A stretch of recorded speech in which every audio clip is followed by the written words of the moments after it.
differentiation day in calculus. Today is the day you go, I can find the derivative without the limit. So you are going to use the power rule. I know those of you in physics have previously learned it. I'm going to reteach it to you in a way that hopefully is logical, makes sense, and allows you to understand the true meaning behind it. So, just some basic derivative rules. The derivative of a constant is 0. The derivative of a constant is 0. Because remember, derivative is rate of change. A derivative is a rate of change. If you are moving or walking at a constant, is your rate of change changing? No. Therefore, your derivative is 0.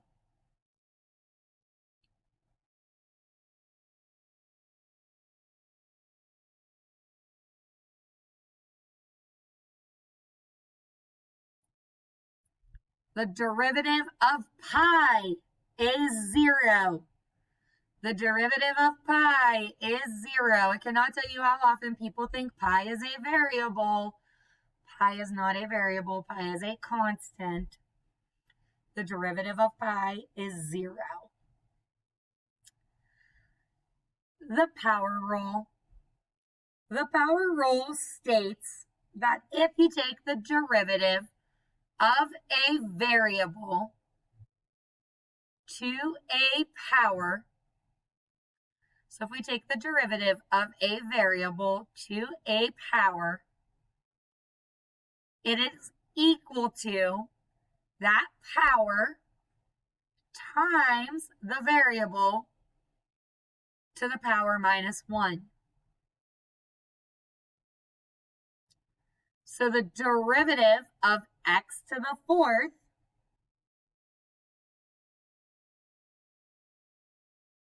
is 4, because it's the power, times the variable x to the power, so 4 minus 1. So x to the 4th's derivative is 4x cubed. The derivative of 12y cubed is the power times the coefficient, so 12 times 3 is 36. Take 1 away from the power, so y squared.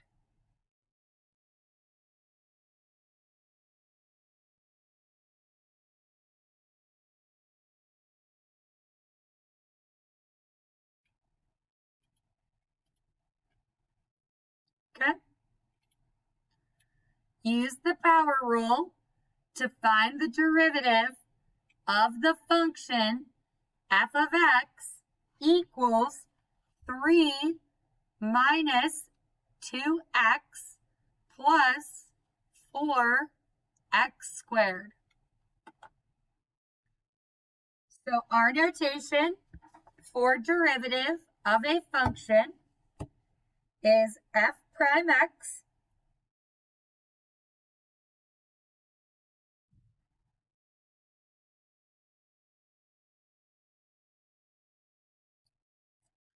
the derivative of a constant is 0. So the derivative of 3 is 0. 2x is linear, so it's like x to the 1. So the rule is negative 2 times 1 to the x of 1 minus 1 plus 4 times 2 x to the 2 minus 1. And again, you're not going to have to show me all of this work every time. But there are people not in physics, so they're learning the power rule still. So the derivative of 0 is, or the derivative of 3 was 0, so that goes away. 2 times 1 is negative 2. 1 minus 1 is 0. Anything to the 0 power is 1. So the x goes away. 4 times 2 is 8. 2 minus 1 is 1. So the derivative of 3 minus 2x plus 4x squared is negative 2 plus 8x.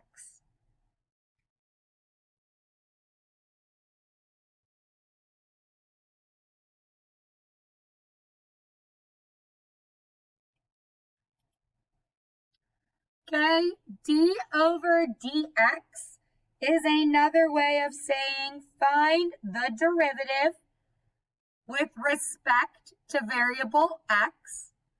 So we want to find the derivative of 1 over x cubed. Now, we don't have a rule for variables in the denominator. So in order to find the derivative, we have to rewrite this so that it is a power rule example. So you're going to bring the x up as a negative 3 power. So we're going to bring the x up as a negative 3 power. So the derivative of x of 1 over x cubed is the same as the derivative of x to the negative 3 power. So the rule is you bring the power out in front and subtract 1 away from the exponent. So this becomes negative 3 x to the negative 4. But we cannot have a negative exponent. So the negative 3 is in the numerator, and the x to the 4 drops to the denominator. So that is negative 3 over x to the 4th. Oftentimes I see people try to drop the negative 3 with the x to the 4th. It does not drop down with it.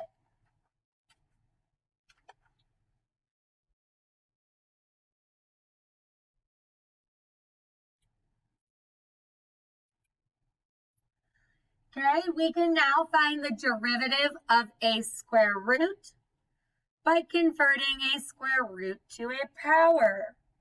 So the square root of x is the same as x to the 1/2 power. So that means the derivative is the power brought out in front and subtract 1 away from the original power. So we get 1/2 x to the negative 1/2, which again, that negative drops down to the denominator. So you get 1/2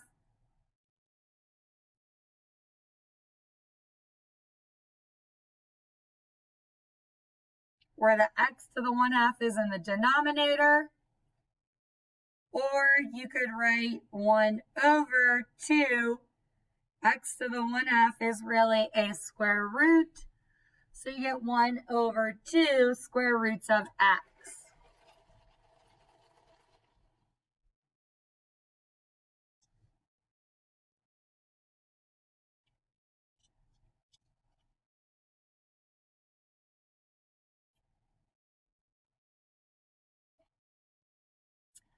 Yes, we know a power rule, but the power rule does not hold true for a polynomial function squared.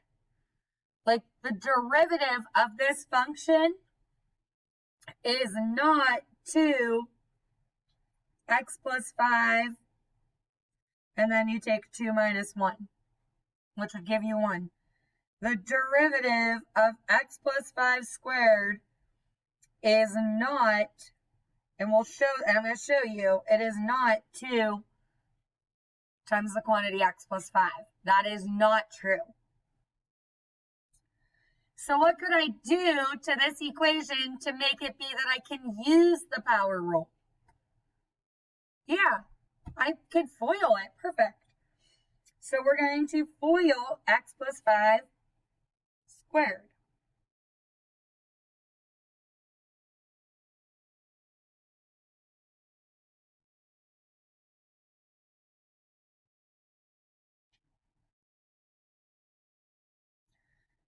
So now you can use your power rule. I feel like that was a bad example because I feel like it actually worked and it shouldn't. Derivative of x squared is 2x. Derivative of 10x is 10. Derivative of 25 is 0.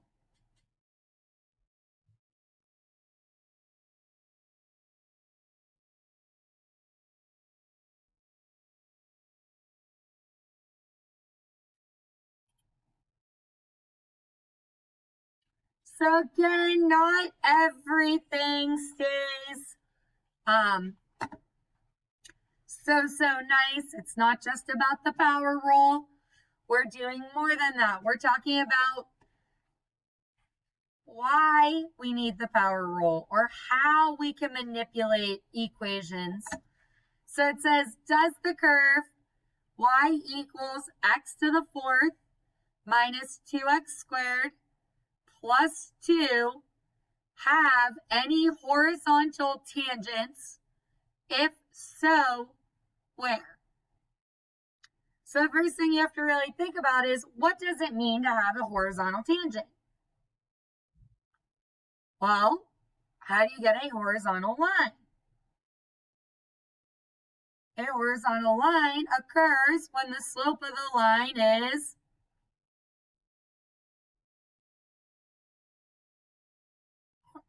I heard some answers, but I didn't really hear answers. Where do we get horizontal lines? What's the slope of a horizontal line? 0. So a horizontal tangent occurs when the slope is 0. So what we need to do is, it says, does the curve y equal x to the fourth minus 2x squared plus 2 have any horizontal tangents? So we need to find the derivative.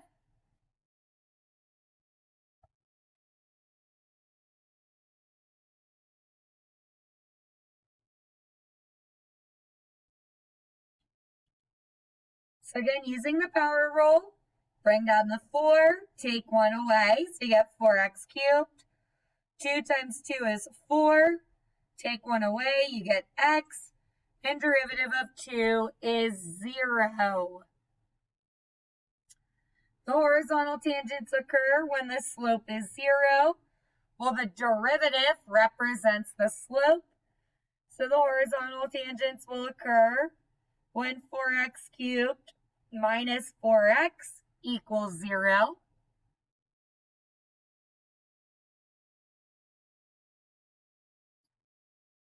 So you can factor out a 4x. That leaves you with x squared minus 1, which factors nicely as a x plus 1, x minus 1, because x squared minus 1 is a difference of squares.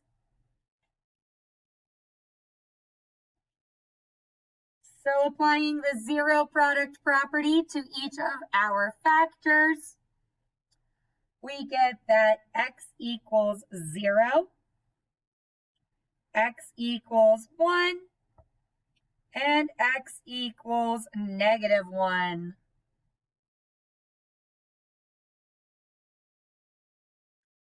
So does the curve have any horizontal tangents? Yes. 3 at negative 1, 0, and 1.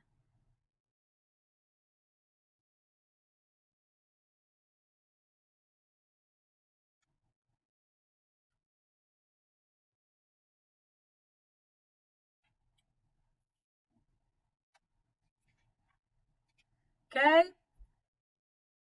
Your goal for today is to do that next worksheet in the packet. Tomorrow, there's going to be a quick little video on finding higher order derivatives. And then there will be a handout for that and a couple questions on delta math. So the delta math and that video will probably be posted today. So if you want to get ahead, you can.